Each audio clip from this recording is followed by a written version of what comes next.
ಎಲ್ಲಾ ಹಾನಿಯಿಂದ ಕೂದಲನ್ನು ರಕ್ಷಿಸುತ್ತೆ. ಬರೀ Amrut noni reach root premium hair oil. Karnataka ಸರ್ಕಾರ ಎಂಥದ್ದು ಪಾಪರ್. ಈ ಪಾಪರ್ ಅಂದ್ರೆ ಗೊತ್ತಂತ ಅವ್ರಿಗೆ? ಯಾರು ಪಾಪರ್ ಅಂತ ಡಿಕ್ಲೇರ್ ಮಾಡೋರು? ಪಾಪರ್ ಅಂದ್ರೆ ಡೆಫಿನೇಷನ್ ಗೊತ್ತಾ ಅವನಿಗೆ, ಅಶೋಕನಿಗೆ?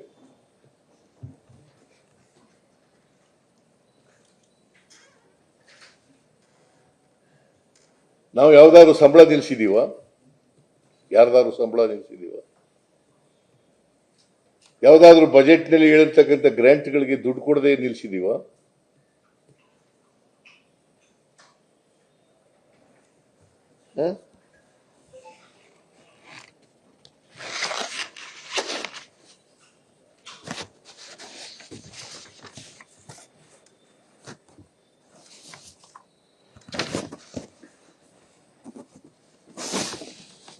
ಆಮೇಲೆ ನರೇಂದ್ರ ಮೋದಿ ಅಧಿಕಾರಕ್ಕೆ ಬಂದಾಗ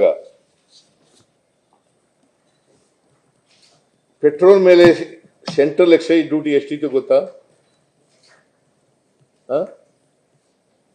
ಗೊತ್ತಾ ನಿಮಗೆ?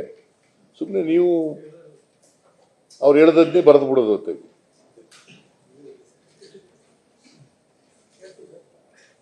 ಎಷ್ಟಿತ್ತು? 9 ರೂಪಾಯಿ 48 ಪೈಸೆ ಇತ್ತು. ಎಷ್ಟು? Central excise duty on petrol 2014 ಜೂನ್ನಲ್ಲಿ ಆಗ್ತಾನೆ ನರೇಂದ್ರ ಮೋದಿ ಅವರು ಪ್ರಧಾನಮಂತ್ರಿ ಆಗಿದ್ರು. 9 ರೂಪಾಯಿ 48 ಪೈಸೆ ಆಯ್ತು. ಮೇ 2020ಕ್ಕೆ